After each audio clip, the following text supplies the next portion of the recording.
حي على الفلاح.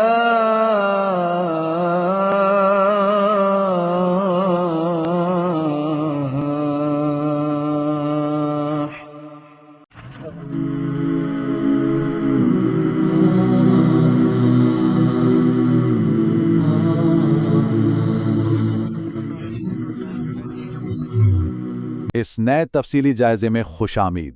آج کے اس فکری تجزیے میں ہم قرآنی صورتوں کے 5ویں گروہ کے بنیادی تصورات، خاص طور پر سورت سبا پر گہری نظر ڈالنے والے ہیں۔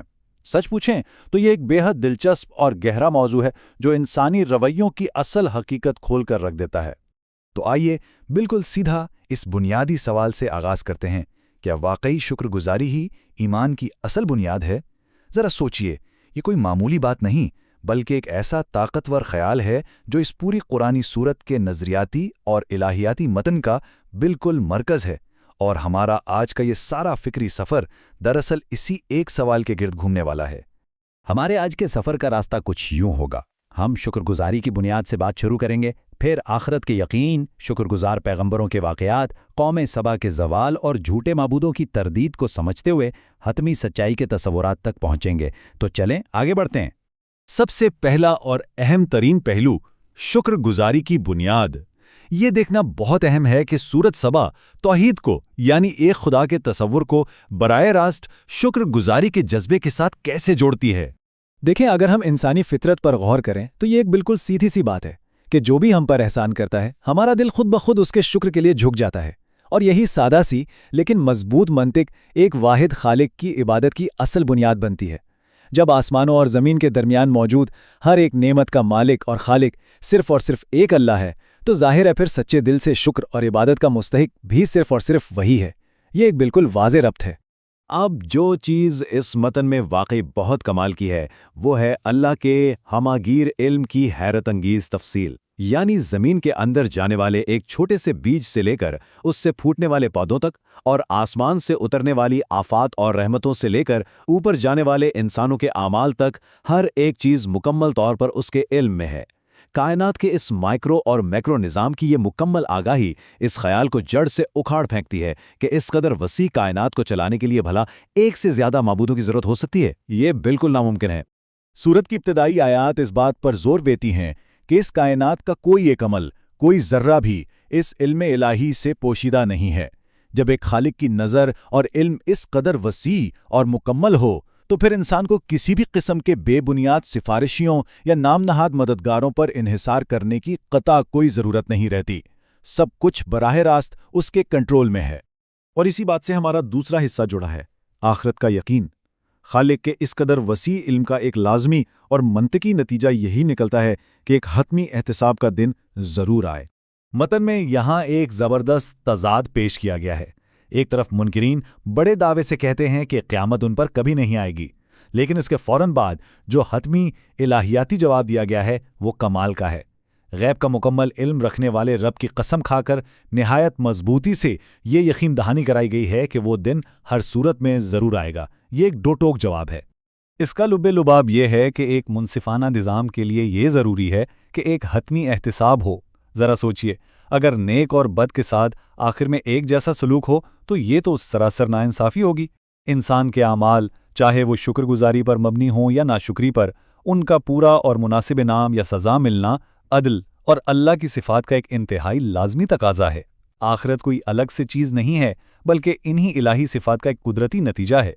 چلیں اب تیسرے حصے کی طرف بڑھتے ہیں، شکر گزار پیغمبر۔ ان گہرے الہیاتی تصورات کو عملی شکل میں سمجھنے کے لیے بہترین طریقہ یہ ہے کہ تاریخ کے اوراق پلٹے جائیں۔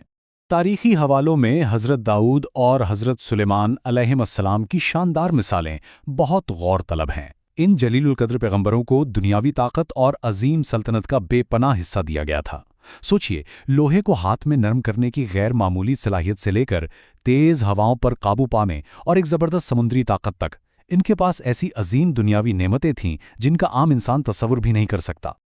اور یہیں سے متن کا ایک بنیادی تقابل سامنے آتا ہے، یہ موازنہ کہ شکر گزاری کا راستہ کیسا ہوتا ہے اور اس کے برعکس ناشکری کا راستہ کہاں لے جاتا ہے۔ ہم صاف دیکھ سکتے ہیں کہ کس طرح بے پناہ نعمتیں انسان کو مزید فرمانبرداری اور عاجزی کی طرف لے جا سکتی ہیں، بالکل ویسے ہی جیسے ان پیغمبروں کے معاملے میں ہوا۔ یا پھر یہی نعمتیں کسی کو تکبر اور سرکشی کے اندھے کنویں میں بھی گرا سکتی ہیں؟ یہ ایک بہت بڑا امتحان ہے۔ اسی تکبر اور سرکشی کو سمجھنے کے لیے اب ہمارا چوتھا حصہ شروع ہوتا ہے، قوم سبا کا زوال۔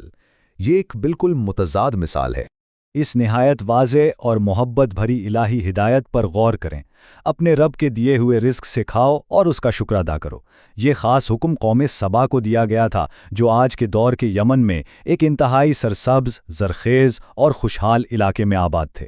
سب کچھ ان کے پاس تھا، بس ان کا اصل امتحان یہ تھا کہ وہ ان شاندار نعمتوں کو پا کر کیسا رویہ اپناتے ہیں۔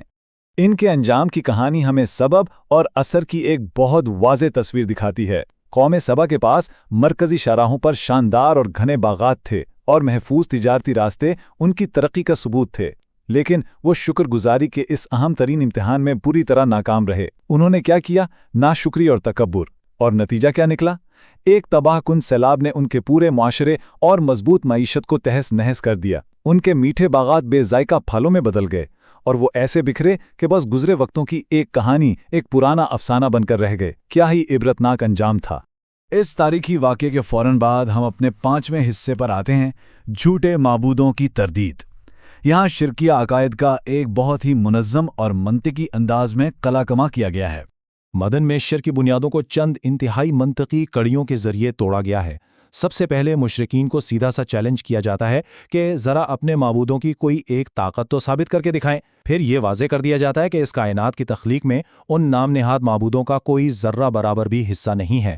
بات یہی ختم نہیں ہوتی، بلکہ یہ بھی بتایا گیا ہے کہ جن فرشتوں کو وہ پوچھتے ہیں، خود وہ فرشتے قیامت کے دن ان سے بیزاری کا اعلان کر دیں گے، اور یہ راز کھلے گا کہ مشرکین دراصل جنات کی پوجا کیا کرتے تھے، جن کے پاس تو اپنا بھی کوئی حقیقی اختیار نہیں ہوتا۔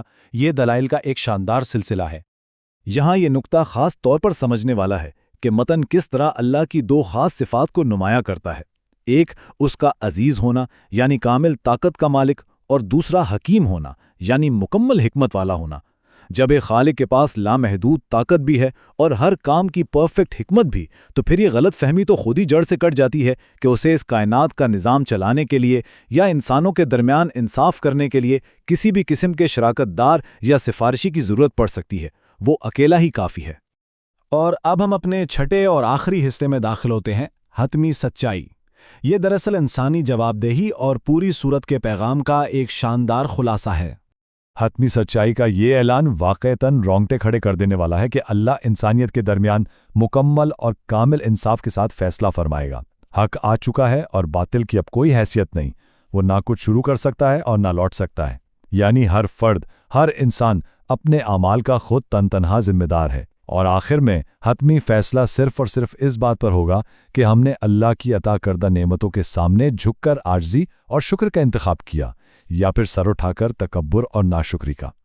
تو اس تمام گہری گفتگو کے بعد ایک فکری سوال ذہن میں ابھرتا ہے، اگر شکر گزاری واقعی ایمان کی اصل جڑ ہے، تو یہ جو آج کے جدید دور کی لاتعداد اور حیران کن نعمتیں ہیں، یہ ہمارا کس طرح امتحان لے رہی ہیں؟ کیا یہ جدید ٹیکنالوجی، یہ آسانیاں اور کامیابیاں ہمیں عاجزی سکھاتی ہیں، یا کہیں ہمیں بھی قوم سبا کی طرح تکبر کی راہ پر تو نہیں ڈال رہی؟ عاجزی اور تکبر کے درمیان یہ ابدی انسانی کشمکش آج بھی جاری ہے، اور یقیناً اس نے ہمارے لیے سوچ بچار کے کئی نئے دروازے کھول دیے ہوں گے۔